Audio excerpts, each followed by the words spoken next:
আসসালামু আলাইকুম। এখন শুনবেন সংবাদ শিরোনাম। দ্রুতই দেশে ফিরে নির্বাচনে অংশ নেয়ার ঘোষণা তারেক রহমানের। বললেন, জয়ী হলে প্রধানমন্ত্রী হবেন কিনা ঠিক করবে জনগণ। বাংলাদেশে যেই ক্ষমতায় আসুক একসঙ্গে কাজ করবে ভারত। পরীক্ষা নিরীক্ষা করছে শেখ হাসিনাকে ফেরত দেওয়ার অনুরোধ জানালেন বিক্রম মিস্ত্রি। আয়নার মতো স্বচ্ছ নির্বাচন আয়োজনে ইসিকে আস্থা অর্জনের পরামর্শ। লেভেল প্লেইং ফিল্ড ও এআই এর অপব্যবহার রোধে সহায়তা চাইলেন সিইসি। নাটকীয়তা আর নানা বিতর্ক পেরিয়ে অবশেষে হলো বিসিবি নির্বাচন। প্রত্যাশিতভাবেই সভাপতি আমিনুল ইসলাম বুলবুল, দুই সহসভাপতি ফারুক সাখোয়াত। বিদেশি শক্তির সহায়তায় ক্ষমতায় যেতে চায় না জামায়াত, মন্তব্য গোলাম পরোয়ারের। এনসিপিকে শাপলা প্রতীক না দেয়ায় ক্ষোভ সার্জিসের। প্রভারণা পূর্ণিমায় উড়ল রং বেরঙের ফানুস। বিহারে বিহারে বুদ্ধ পূজা আর পিণ্ডদান সহ নানা আচার। আত্মশুদ্ধি, সংযম অর্জন আর অকল্যাণ থেকে মুক্তি প্রার্থনা। আসসালামু আলাইকুম।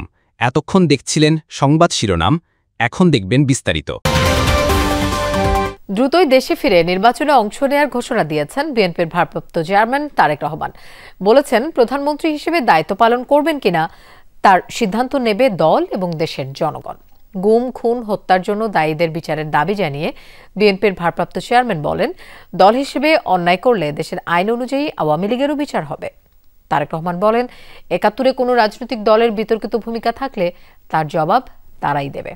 বিবিসি বাংলাকে দেয়া সাক্ষাৎকারে বিএনপির ভারপ্রাপ্ত চেয়ারম্যান এসব কথা বলেন। প্রায় ১৭ বছর নির্বাসিত জীবনে বিএনপির ভারপ্রাপ্ত চেয়ারম্যান তারেক রহমান ২০০৮ নির্বাচনের পর সরাসরি গণমাধ্যমের মুখোমুখি হওয়া হয়ে ওঠেনি আর। পরিবর্তিত পরিস্থিতিতে দীর্ঘ বিরতি শেষে প্রথম আনুষ্ঠানিক এবং ভার্চুয়াল সাক্ষাৎকার দিলেন বিএনপির ভারপ্রাপ্ত চেয়ারম্যান তারেক রহমান। ফিজিক্যালি হয়তো আমি এই দেশে আছি, বাট মন মানসিকতা সবকিছু মিলিয়ে তো আমি গত ১৭ বছর ধরে বাংলাদেশেই রয়ে গিয়েছি।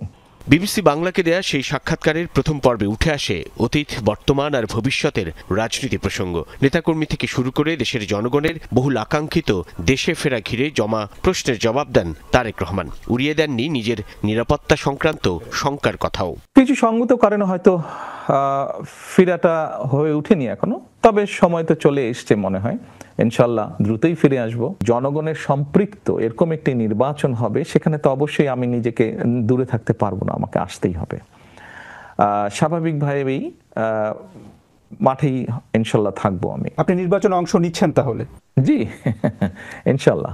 বাংলাদেশের নির্বাচনে যেই ক্ষমতায় আসুক তার সঙ্গেই কাজ করবে দিল্লি, এমনটা জানিয়ে ভারতের পররাষ্ট্র সচিব বিক্রম মিস্ত্রি বলেছেন, অংশগ্রহণমূলক নির্বাচন কেমন হবে তা ঠিক করতে হবে বাংলাদেশের জনগণ ও সুশীল সমাজকে। দিল্লিতে ডিক্যাপ সদস্যদের সাথে মতবিনিময় অনুষ্ঠানে বিক্রম মিস্ত্রি জানান, শেখ হাসিনাকে ফেরত চেয়ে বাংলাদেশের অনুরোধের বিষয়টি পরীক্ষা নিরীক্ষা করছে ভারত। পারস্পরিক সৌহার্দ্য বিনিময়ের লক্ষ্যে ভারত সফরে রয়েছে diplomatic correspondent association of Bangladesh DCAB সদস্যদের একটি প্রতিনিধি দল। সোমবার সকালে দিল্লি সাউথ ব্লকে দেশটির পররাষ্ট্র সচিব বিক্রম মিস্ত্রির সঙ্গে মতবিনিময় করেন তারা।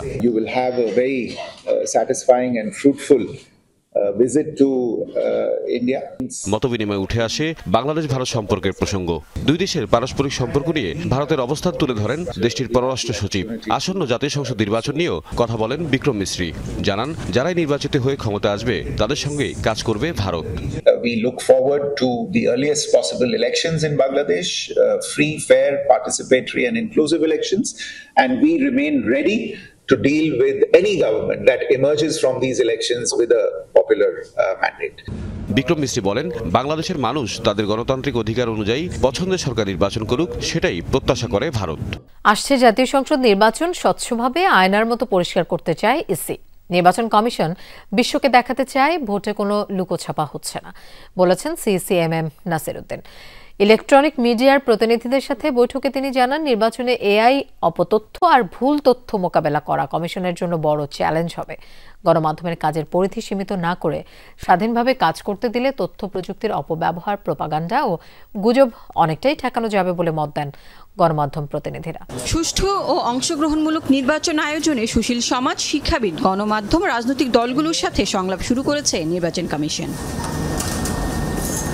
ইসি ভবনে দ্বিতীয় দিনের সংলাপে গণমাধ্যম প্রতিনিধিরা ইসির নীতিমালার সমালোচনা করেন। বলেন গণমাধ্যম ইসির অংশীজন। স্বচ্ছ নির্বাচন আয়োজনে তথ্যের অবাধ প্রবাহ নিশ্চিত করতে হবে ইসিকে। লেভেল প্লেইং ফিল্ড শুধু তফসিল ঘোষণার পরে কি কার্যকর হবে? এখন থেকে আমাদের কার্যকর করা শুরু করতে হবে। আপনার কোথায় কি মানে এই যে এখনই আপনার অনেক জায়গায় অনিয়ম হচ্ছে, প্রিজাইডিং অফিসার, পোলিং অফিসার তাদের সঙ্গে যদি আমি কথা না বলি তাহলে আমি স্যার কিভাবে জানবো যে তার উপরে কোনো চাপ আছে কিনা?